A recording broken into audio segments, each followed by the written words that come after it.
السلام علیکم ناظرین، یہ وہ زمانہ تھا جب فلسطین کی زمین خون سے نہیں بلکہ امتحان سے تر تھی۔ یروشلم ایک ایسا شہر جسے عیسائی اپنی روح سمجھتے تھے اور مسلمان اپنی امانت۔ اسی یروشلم کے لیے پورا یورپ اٹھ کھڑا ہوا تھا۔ چاروں طرف صلیبی جھنڈے لہرا رہے تھے، لوہے کی زرہیں سورج کی روشنی میں چمک رہی تھیں، گھوڑوں کی ٹاپوں سے زمین کانپتی تھی، اور اس پوری صلیبی دنیا کا واحد چہرہ تھا بادشاہ رچرڈ شیر دل۔ عیسائی دنیا جسے شیر دل کہہ کر پکارتی تھی، جس کے نام پر مائیں اپنے بچوں کو ڈراتی تھیں، اور جس کے بارے میں کہا جاتا تھا کہ وہ جنگ کے میدان میں شیر کی طرح ٹوٹ پڑتا ہے، اسی رچرڈ کو یورپ کے تمام ملکوں نے اپنی افواج کی سربراہی سونپ دی تھی۔ لیکن ان تمام تلواروں، ان تمام فوجوں اور اس تمام گھمنڈ کے سامنے جو شخص دیوار بن کر کھڑا تھا، وہ تھا مسلمانوں کا سلطان صلاح الدین ایوبی رحمۃ اللہ علیہ۔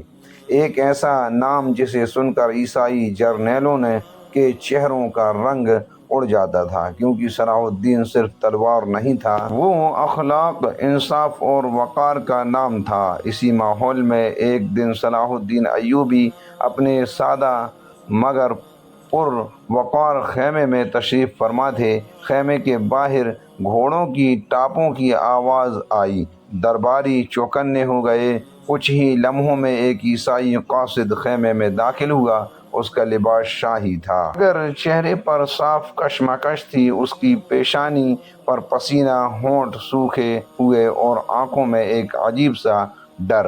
وہ چل تو رہا تھا، مگر ہر قدم جیسے بوجھل ہو، کیونکہ وہ بادشاہ رچرڈ کی طرف سے ایک ایسا پیغام لے کر آیا تھا جسے لانا تو آسان تھا مگر سنانا بہت مشکل۔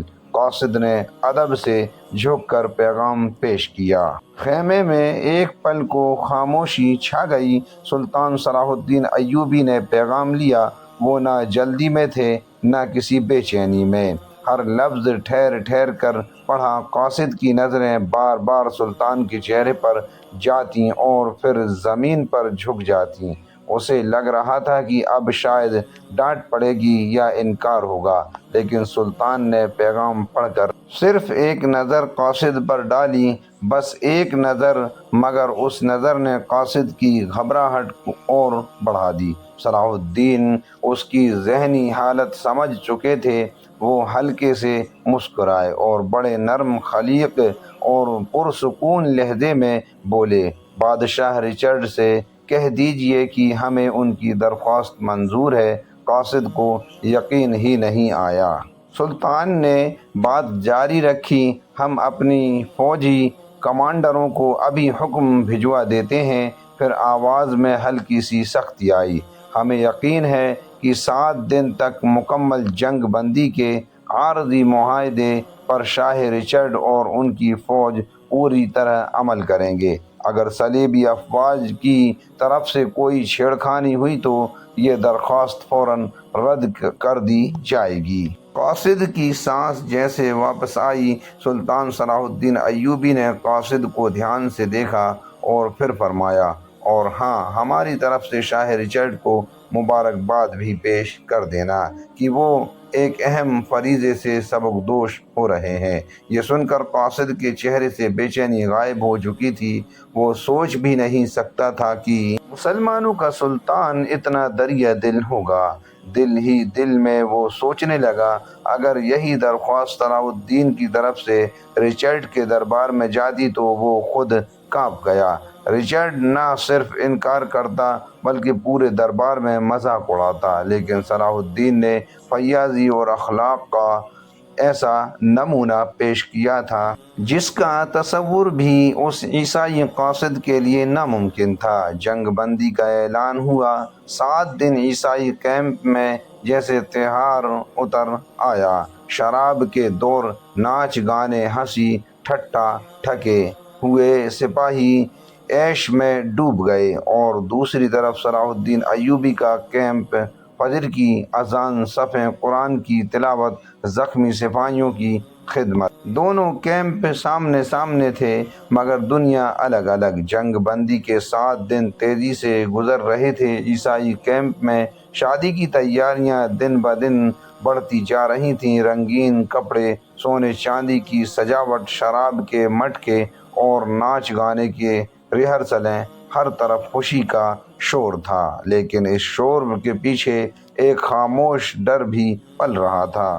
شاہ رچرڈ اپنے شاہی خیمے میں اکیلا بیٹھا تھا۔ درباریوں کے سامنے وہ شیر دل تھا، مگر تنہائی میں اس کی آنکھوں میں بے چینی تھی۔ اس کے سامنے نقشہ پھیلا تھا، فلسطین کا نقشہ۔ یروشلم اس کی انگلیوں پر بار بار اسی پر ٹھہر جاتی۔ اسے اپنے جرنیلوں کی باتیں یاد آ رہی تھیں۔ صلاح الدین بہادر ہے، صلاح الدین انصاف پسند ہے، صلاح الدین کا اخلاق اس کی تلوار سے زیادہ خطرناک ہے۔ رچرڈ نے جھنجھلا کر پیالے میں شراب اڑے لی۔ میں شیر دل ہوں، وہ خود سے بولا۔ مجھ سے زیادہ بہادر کوئی نہیں، مگر دل کچھ اور کہہ رہا تھا۔ اسی بے چینی میں رچرڈ کے ذہن میں ایک عجیب خیال آیا۔ اس نے اپنے خاص درباری کو بلایا، صلاح الدین کو میری بیٹی کی شادی میں دعوت بھیجو۔ درباری سن رہ گیا۔ حضور، وہ ہمارا دشمن ہے۔ رچرڈ کے ہونٹوں پر ترچھی مسکان آ گئی۔ میں دیکھنا چاہتا ہوں کہ کیا وہ واقعی میں اپنے اخلاق کا اتنا ہی پابند ہے جتنا لوگ کہتے ہیں۔ دعوت نامہ تیار ہوا۔ وہی عیسائی قاصد ایک بار پھر مسلمانوں کے کیمپ کی طرف چل پڑا۔ اس بار قاصد کے قدم اور بھی بھاری تھے۔ اس نے اپنی آنکھوں سے دیکھا تھا کہ مسلمانوں کا کیمپ کتنا منظم ہے۔ نہ کوئی شور، نہ کوئی فضول بات، ہر سپاہی اپنے کام میں مشغول۔ اسے اپنا عیسائی کیمپ یاد آیا۔ شراب، جھگڑے، بے حیائی، اس کا دل کانپ اٹھا۔ اگر یہ لوگ جنگ جیت گئے تو تاریخ بدل جائے گی۔ قاصد پھر سلطان صلاح الدین ایوبی کے دربار میں حاضر ہوا۔ اس بار بھی اس کی نظریں سلطان کے چہرے پر جمی تھیں۔ دعوت نامہ پڑھا گیا۔ خاموشی، ایک پل، 2 پل، پھر سلطان نے اپنے درباریوں کی طرف دیکھا۔ کچھ چہروں پر فکر تھی۔ ایک امیر آگے بڑھا، حضور، یہ دعوت ایک چال بھی ہو سکتی ہے۔ سلطان نے آہستہ سے سر ہلایا، پھر قاصد کی طرف دیکھ کر بڑے اطمینان سے فرمایا، شاہ رچرڈ کو میرا پیغام دے دو کہ میں ان کی خوشی میں ضرور شرکت کروں گا۔ قاصد کی آنکھیں پھیل گئیں۔ وہ یقین ہی نہیں کر پا رہا تھا۔ جب یہ پیغام شاہ رچرڈ تک پہنچا تو وہ زور سے ہنس پڑا۔ وہ آئے گا؟ اس نے درباریوں سے کہا۔ نہیں، وہ نہیں آئے گا۔ اس نے شراب کا پیالہ اٹھایا۔ میں اسے ڈرانے کے لیے جو انتظام کر رہا ہوں وہ بیکار نہیں جائے گا۔ آخرکار شادی کا دن آ گیا۔ شہزادی ماریا عیسائی رسموں کے مطابق دلہن بنی۔ سونے کے زیور، سفید لباس اور سر پر تاج۔ رات کی محفل کے لیے پورا صلیبی کیمپ روشنیوں سے جگمگا اٹھا۔ شراب بہہ رہی تھی، سنگیت گونج رہا تھا، اور شاہ رچرڈ، وہ بار بار کہہ رہا تھا، صلاح الدین نہیں آئے گا۔ اس میں ہمت نہیں۔ اس وقت سلطان صلاح الدین ایوبی اپنے کیمپ میں تھے۔ وضو کیا، عشاء کی نماز ادا کی۔ نماز کے بعد ہاتھ اٹھے، دعا کی، اے اللہ، میرے قدموں کو حق پر جما دینا۔ نماز سے فارغ ہو کر وہ باہر آئے۔ گھوڑا تیار تھا۔ 2 گھڑ سوار پیچھے پیچھے تحائف اٹھائے کھڑے تھے۔ سلطان سوار ہوئے۔ گھوڑا صلیبی کیمپ کی طرف چل پڑا۔ رات گہراتی جا رہی تھی۔ صلیبی کیمپ روشنیوں سے نہایا ہوا تھا۔ ہر طرف مشالیں، قندیلیں اور رنگین کپڑوں کی چمک۔ شراب کے پیالے جھلک رہے تھے۔ سنگیت گونج رہا تھا۔ ہنسی اور شور آسمان تک اٹھ رہا تھا۔ یہ جشن تھا، لیکن یہ جشن جنگ کے سائے میں منایا جا رہا تھا۔ شاہ رچرڈ اپنے خیمے میں درباریوں کے بیچ بیٹھا، اونچی آواز میں ہنس رہا تھا۔ میں نے کہا تھا نا کہ صلاح الدین نہیں آئے گا۔ دشمن کے بیچ آنے کی ہمت اس میں ہے کہاں؟ ایک درباری نے ہمت کر کے کہا، حضور، اگر وہ آ گیا تو؟ رچرڈ نے ترچھی نظر سے دیکھا۔ اگر آ گیا؟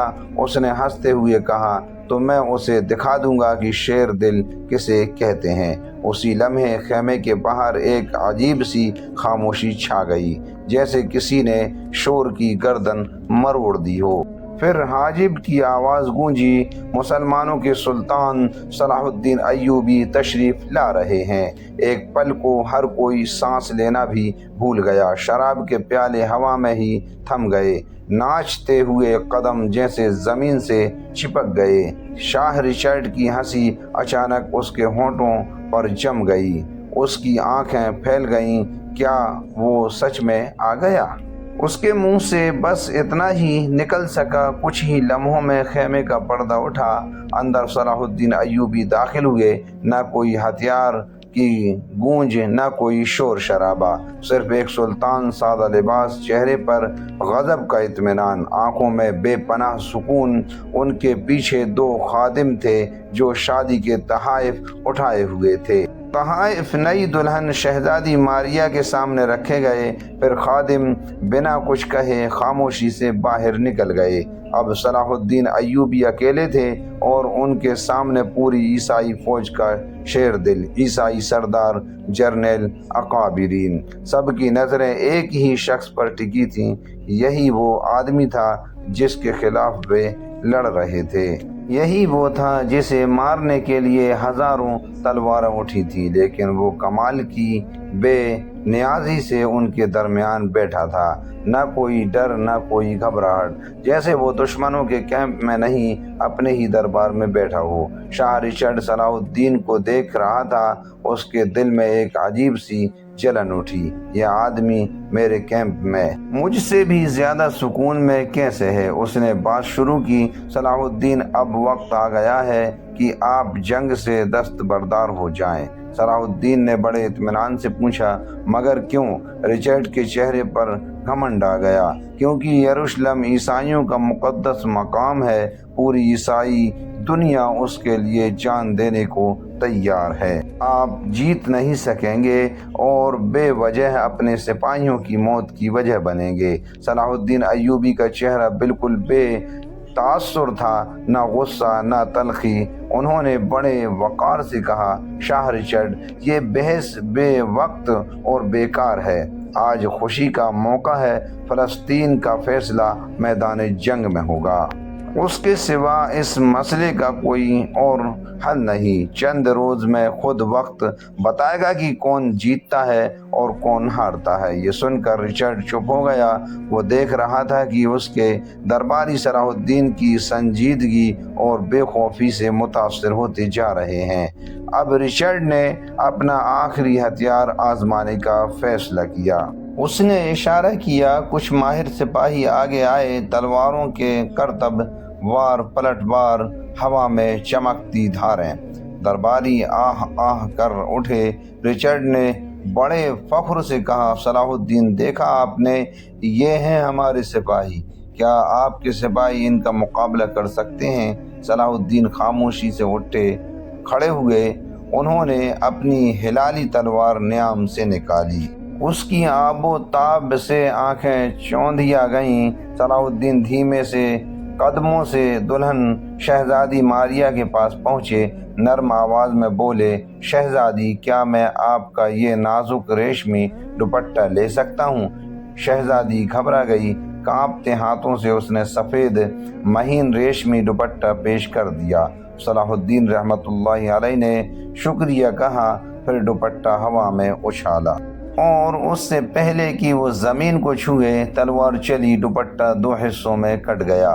صلاح الدین نے تلوار نیام میں رکھی اور بڑے سکون سے بولے، شاہ رچرڈ، کیا آپ کے پاس یا آپ کی فوج میں کوئی ایسا تلوار باز ہے جو اتنی نرمی سے، اتنی صفائی سے ایسا کر سکے؟ پورا دربار خاموش تھا، کوئی آگے نہیں بڑھا، کوئی نظر نہیں اٹھا سکا۔ صلاح الدین ایوبی وقار سے کھڑے رہے، پھر انہوں نے جانے کی اجازت چاہی اور اکیلے ہی دشمنوں کے کیمپ سے باہر نکل آئے۔ صلاح الدین ایوبی خیمے سے باہر نکل چکے تھے، ان کے قدموں کی آواز دھیرے دھیرے صلیبی کیمپ کی روشنیوں میں گم ہوتی چلی گئی، لیکن ان کی موجودگی اب بھی وہاں تھی۔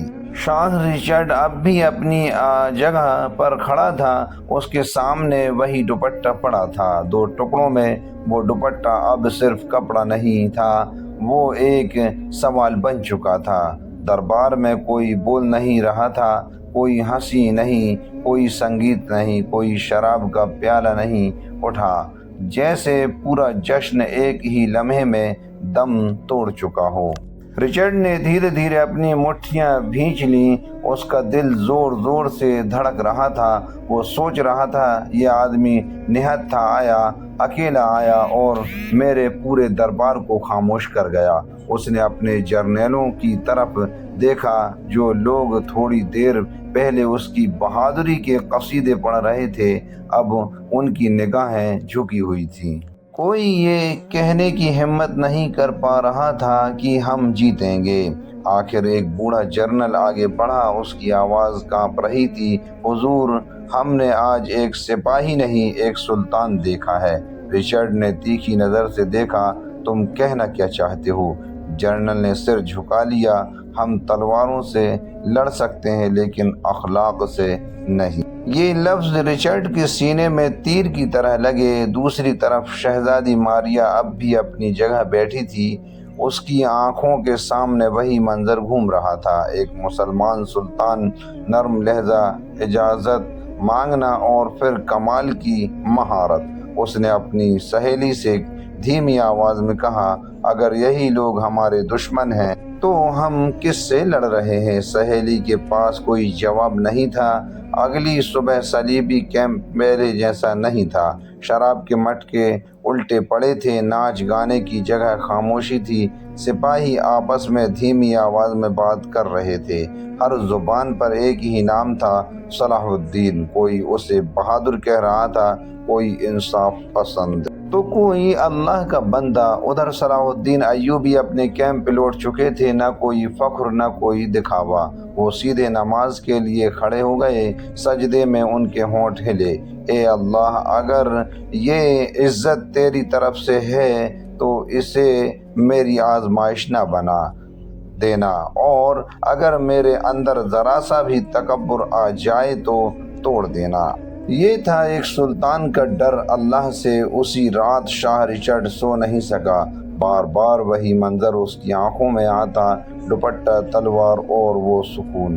اس نے اپنے آپ سے کہا، اگر یہ آدمی جھوٹ پر ہوتا تو اتنا بے خوف نہیں ہوتا۔ پہلی بار رچرڈ کو اپنے مشن پر شک ہوا۔ یہی وہ وقت تھا جب جنگ صرف میدان میں نہیں، دلوں میں بھی لڑی جا رہی تھی، اور اس جنگ میں صلاح الدین ایوبی بنا ایک قطرہ خون بہائے جیت چکے تھے۔ رات کی سیاہی ابھی پوری طرح چھٹی بھی نہیں تھی کہ دونوں لشکروں میں حرکت شروع ہو گئی۔ ڈھالیں چمکنے لگیں، گھوڑے ہنہنانے لگے اور ہوا میں جنگ کی بو آنے لگی۔ صلاح الدین ایوبی اپنے گھوڑے پر سوار تھے، سامنے ہزاروں مسلمان سپاہی۔ انہوں نے تلوار اٹھائی مگر آسمان کی طرف نہیں، زمین کی طرف جھکائی، اور بولے، آج ہم بدلہ لینے نہیں نکلے، آج ہم امانت واپس لینے نکلے ہیں۔ لشکر میں عجیب سی خاموشی چھا گئی۔ ہر سپاہی جانتا تھا کہ جنگ صرف قلعے کے لیے نہیں، عقیدے کے لیے ہے۔ ادھر شاہ رچرڈ اپنے خیمے میں کھڑا تھا، اس کے سامنے نقشے بچھے ہوئے تھے، مگر اس کی نظر ان پر نہیں تھی۔ وہ بار بار صلاح الدین کا چہرہ یاد کر رہا تھا، وہی سکون، وہی تہذیب، وہی یقین۔ اس نے اپنے جرنلوں سے کہا، اگر یہ آدمی یروشلم جیت گیا تو وہ ہمیں قتل نہیں کرے گا۔ ایک جرنل چونکا، حضور، آپ دشمن پر یقین کر رہے ہیں؟ رچرڈ نے گہری سانس لی، نہیں، میں کردار پر یقین کر رہا ہوں۔ نکارے بجے، تیر چلے، گھوڑے ٹکرائے، مگر یہ جنگ پہلے جیسی نہیں تھی۔ صلاح الدین خود آگے بڑھ کر سپاہیوں کو روکتے رہے، عورتوں پر وار نہیں، بچوں کو امان دو، جو ہتھیار ڈال دے اس پر تلوار نہیں۔ یہ آواز میدان جنگ میں اللہ کی رحمت جیسی تھی۔ کئی دنوں کے بعد یروشلم کی دیواریں تھک چکی تھیں۔ ایک صبح شہر کے دروازے کھل گئے، کوئی چیخ نہیں، کوئی آگ نہیں، کوئی قتل عام نہیں، صرف خاموشی اور ڈر۔ عیسائی رہنما صلاح الدین کے سامنے آئے، ان کے ہاتھ کانپ رہے تھے۔ انہوں نے کہا، اگر تم چاہو تو بدلہ لے سکتے ہو، جیسا ہمارے لوگوں نے 88 سال پہلے کیا تھا۔ صلاح الدین ایوبی گھوڑے سے اترے، مٹی پر کھڑے ہو کر بولے، اسلام بدلے کا نہیں، رحمت کا دین ہے۔ پھر اونچی آواز میں اعلان کیا، ہر عورت محفوظ رہے گی، ہر بچہ محفوظ رہے گا، ہر بوڑھا امان میں ہوگا، جو جانا چاہے عزت کے ساتھ جائے گا، جو رہنا چاہے امن کے ساتھ رہے گا۔ پورا شہر سن رہ گیا۔ بھیڑ میں شہزادی ماریہ کھڑی تھی، اس کی آنکھوں سے آنسو بہہ رہے تھے۔ وہ بدبدائی، اگر یہ دین ظالم ہوتا تو اس کا سلطان ایسا نہیں ہوتا۔ اس رات اس نے اکیلے میں آسمان کی طرف دیکھا اور پہلی بار دل سے کہا، اے اللہ، اگر تو ہی سچ ہے تو مجھے بھی راستہ دکھا۔ کچھ دن بعد دونوں بادشاہ پھر آمنے سامنے تھے، کوئی تلوار نہیں، کوئی گھمنڈ نہیں۔ رچرڈ نے کہا، تاریخ تمہیں فاتح کہے گی۔ صلاح الدین مسکرائے، اگر اللہ راضی ہو جائے تو بس وہی سب سے بڑی بات ہے۔ رچرڈ نے سر جھکا دیا۔ صلاح الدین ایوبی یروشلم میں داخل ہوئے۔ اذان کی آواز فضا میں گونج اٹھی۔ اللہ اکبر! وہی شہر جہاں کبھی خون کی ندیاں بہائی گئی تھیں، آج امن کی مثال بن گیا۔ یہ کہانی ہمیں سکھاتی ہے، طاقت تلوار میں نہیں، جیت ظلم میں نہیں، اور حکومت تاج میں نہیں، بلکہ حکمت میں، اخلاق میں ہے، اور اللہ کی رضا میں ہے۔ صرف اسلام دین ہی ایسا کر سکتا تھا۔ آپ کو یہ واقعہ کیسا لگا؟ آپ کومنٹ میں ضرور بتائیں، اور آپ ہمارے اصلاحی تعلیم چینل کو لائک اور سبسکرائب ضرور کریں۔ السلام علیکم ورحمۃ اللہ وبرکاتہ۔